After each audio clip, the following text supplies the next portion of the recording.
Good morning mga day, this is Basu, Danyang Vlogger, a day in my life sa content creator at age of 13. Kaya naman mapapasabi ka na lang talaga dito ng ay for the go!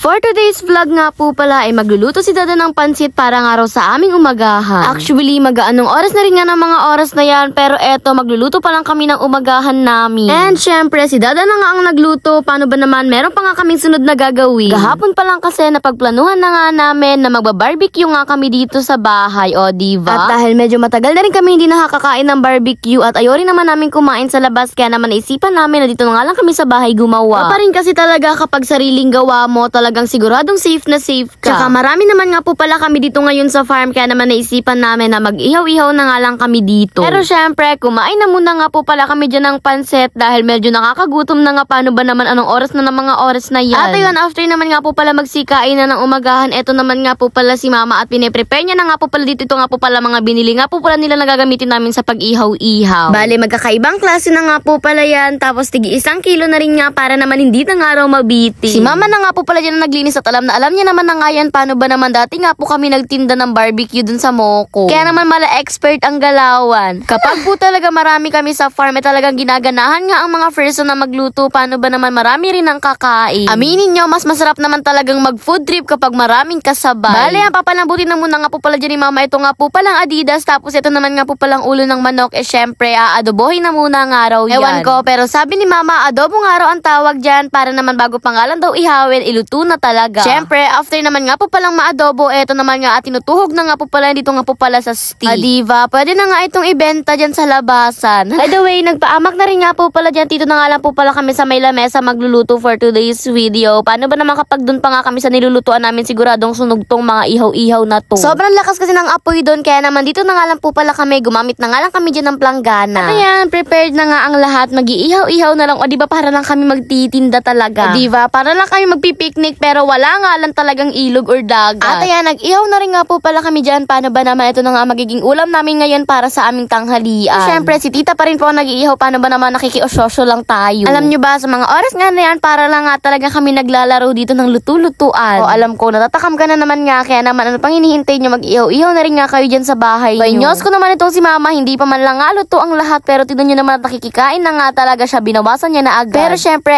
lang halos lahat naman nga talaga kami ay kumakain na. Paano ba naman, nakakagutom yung amoy ng uso. And syempre, tinastes ko na rin nga po pala, tignan nyo naman ang Dada at gumawa pa nga talaga siya ng sausawan dito na suka tsaka yung matamis. Sobrang perfect at sobrang kompleto na talaga, kulang na lang talaga ay pumunta na kami sa labas para magtinda. Naisipan nga rin namin nagbudol fight na nga lang para naman sabay-sabay nga kaming kumain, kaya naman ay natagpakuhan na nga po pala kami dyan ng dahon ng sagi. O diva, sabi ko naman sa inyo, mas maganda talaga tignan ng pagkain kapag nga talaga nakabudol fight ang atake. And ayan, syempre, nagsikain na rin nga po pala kami dyan. Kaya naman, kain po tayo dahil medyo nakakagutom na nga talaga. Diva, another day, another busog serye na naman ang ate girl. Sobrang dami nga rin talaga nang naihaw nga namin, talagang hanggang diretso meriendahan na rin nga namin to. By the way, patapos na rin nga po pala ang ating video, kaya naman hanggang dito na nga lang. Yun lang, salamat and God bless. Thanks for watching. Mwah!